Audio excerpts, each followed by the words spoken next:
Hello, I'm Jashikins, and welcome to another episode of Jash Reads.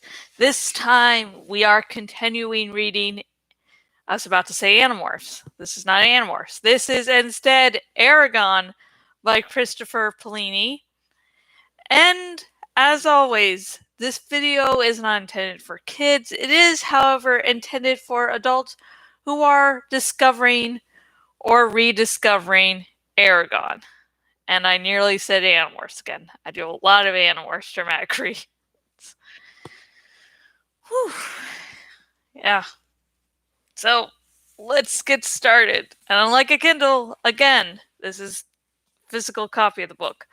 I had hardback copies of the last two books, and once the new book of short stories came out, I, of course, had to get the first two books in hardback because, consistency or something. Oh, sheesh. So, let's get started. Continuing reading. I was about to say chapter 2. Well, I'm really with it today, folks. I'm really with it. But we're going to continue reading the chapter something or another. They don't have, chapter numbers here, so So anyways, we're going to continue reading this chapter. Yay! I was trying to be smart and I failed. Okay.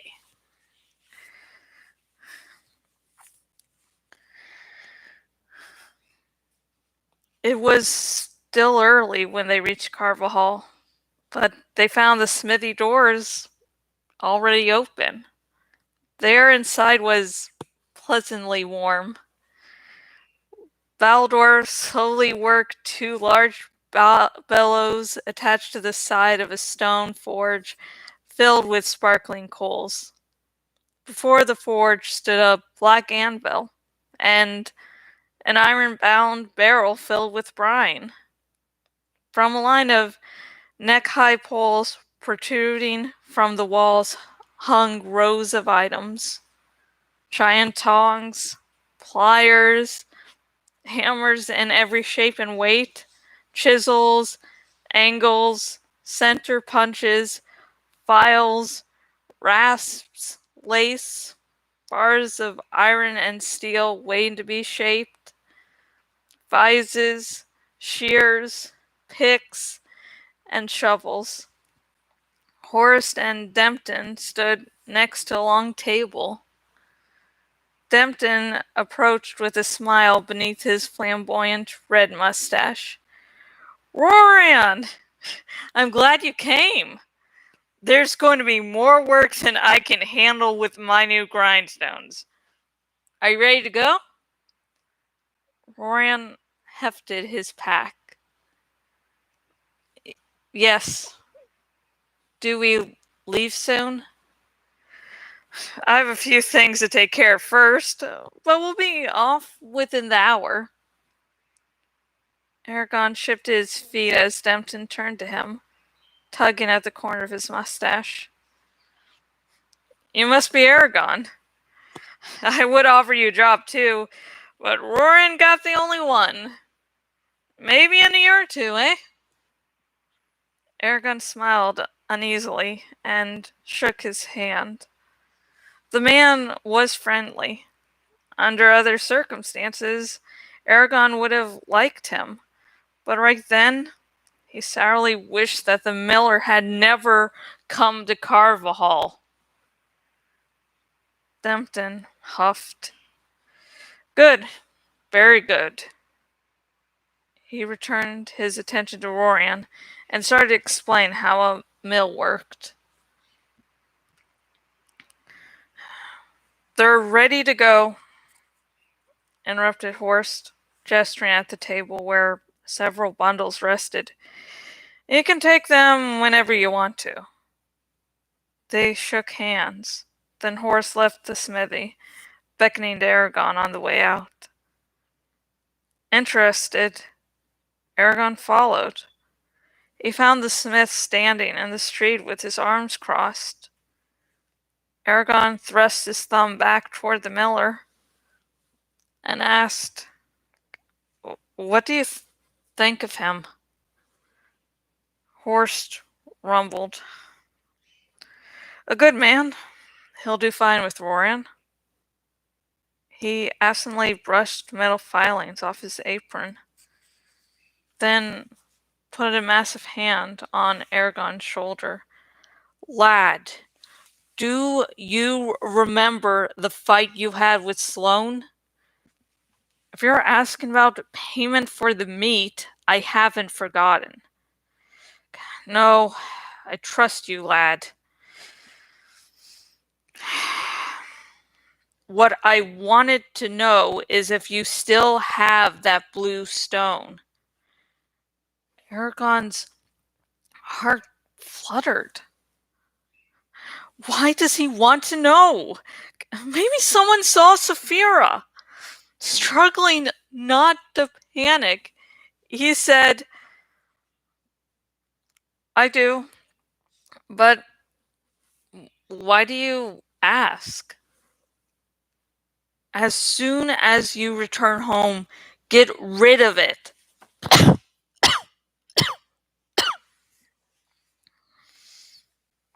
Horst overrode Eragon's exclamation. "2 men arrived here yesterday. Strange fellows dressed in black and carrying swords. It made my skin crawl just to look at them. Last evening, they started asking people if a stone like yours had been found. They're at it again today." Eragon blanched. No one with any sense said anything. They know trouble when they see it. I could name a few people who will talk. Dread filled Eragon's heart. Whoever had sent the stone into the spine had finally tracked it down. Or perhaps the Empire had learned of Saphira. He did not know which would be worse. Think! Think! The ink is gone. It's impossible for them to find it now. But if they know what it was, it'll be obvious what happened. Saphira might be in danger. It took all of his self-control to retain a casual air. Thanks for telling me. Do you know where they are? He was proud that his voice barely trembled. I didn't warn you because I thought you needed to meet those men. Leave Carvajal. Go home. All right, said Eragon to placate the smith. If you think I should. I do. Horst's face softened. I may be overreacting, but these strangers gave me a bad feeling. It would be better if you stay at home until they leave. I'll try to keep them away from your farm, though it may not do any good. Eragon looked at him gratefully. He wished he could tell him about Saphira. I'll leave now, he said, and hurried back to Roran. Eragon clasped his cousin's arm and bade him farewell. Aren't you going to stay a while? Roran asked with surprise.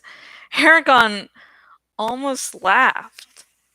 For some reason, the question struck him as funny. There's nothing for me to do, and I'm not going to stand around until you go. Well, said Roran doubtfully, I guess this is the last time we'll see each other for a few months. I'm sure it won't seem that long, said Eragon hastily. Take care and come back soon." He hugged Roran, then left. Horst was still in the street. Aware that the smith was watching, Eragon headed to the outskirts of Carvajal. Once the smithy was out of sight, he ducked behind a house and sneaked back through the village. Eragon kept to the shadows as he searched each street, listening for the slightest noise. His thoughts flashed to his room, where his bow hung. He wished that was in his hand. He prowled across Carvajal, avoiding everyone until he heard a sibilant voice from around a house. Although his ears were keen, he had to strain to hear what was being said. "Where did this happen?" The words were smooth, like oiled glass, and seemed to worm their way through the air. Underlying the speech was a strange hiss that made his scalp prickle. "About 3 months ago," someone else answered. Eragon identified him as Sloane. "Shane's blood! He's telling them!" He resolved to punch Sloane the next time they met. And that's all the chapter I'll be reading for tonight. Damn. I practice like Sloane's way of speaking like 4 or 5 different ways. And it always surprises me when I practice multiple times, which voice will actually get through. And this was another time. God. Like, sometimes when I practice, I wish I could I record just that one part so I could go like, "Hey, look it, I'm more talented than I thought, and I can't replicate." Okay, so Roran's finally left. So this whole saga of Roran leaving is now over. And I will say, without giving any spoilers, that in this series, I actually prefer Roran to Eragon. But I don't believe, Roran's story is really told until the next book. And, during that time, you might start to see my point of view where, like, Roran's the fucking man, dude. I mean, Eragon's great, but it's like, but then you compare him to Roran. So, we'll see Roran again. Don't worry, he has his own part to play, and it is fucking awesome. But I'll do my Roran fangirling when the time comes. And for Eragon, so Eragon's dealing with this whole change that all of us go through when growing up. The fact that at some point while growing up, things change. You have a different viewpoint. And you can never plan for it. Like, you can never say when you're like 10 years old, this is always going to be the case, because you don't know what shit's going to happen when you turn 18 or something. So Roran, god damn. So Eragon is dealing with the growing up stuff, and then to add to that, everything that being a dragon rider brings, including he's going to live long enough to see everyone he knows and loves as a kid just die. Like, he's going to have a really long lifespan. And now he's finding out, oh no, these people are looking for Saphira, so his life's going to change again, because, it's like all the shit is being thrown at Eragon at once. I was like, I think it's like 16 in this book, and it's like, I don't think I could deal with this stuff when I was 16. I think I could barely deal with it when I'm 33, my current age. So, wow. So, anyways, the question for tonight is, what do you think of Sloane?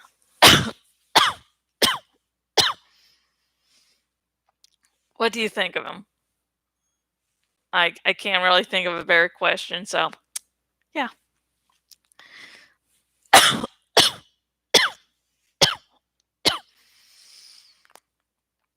So anyways, also remember, comment below whatever you think about this chapter, whatever you noticed.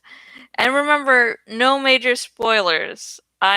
Maybe some people will discover the inheritance cycle via these videos, so don't want to give away some really major twists and turns. And if you're watching this on YouTube, please like. The mess with the YouTube algorithm make it more likely that people will see this video, so like. Also, remember to subscribe. I'm going to be reading the entire inheritance cycle, so don't want to miss a thing there. And if you're watching this on my blog, please choose the follow by email option off on the side somewhere, so you will never ever miss a thing on everything I do. And yeah, I think that's really it. But also, I hope you're staying safe, that you are obeying stay-at-home orders, that you are obeying quarantine. It's very important. And if this continues until the 4th of July, listen, people, 4th of July is not canceled. You can celebrate at home. I mean, get like a Zoom call or something, and just hang out with friends that way. And plus, I have bad acid reflux that I can't drink anymore. So, by the logic of 4th of July gets canceled, nearly all the holidays are canceled for me because I can't. Going for like Thanksgiving or Christmas and realizing, hey, this is. Maybe I could only thought this was fun because I, had a little buzz going on. That's how I found out I can really deal with family members only when I have a little alcohol. I love my family. So I hope you're staying safe, and until next video, goodbye.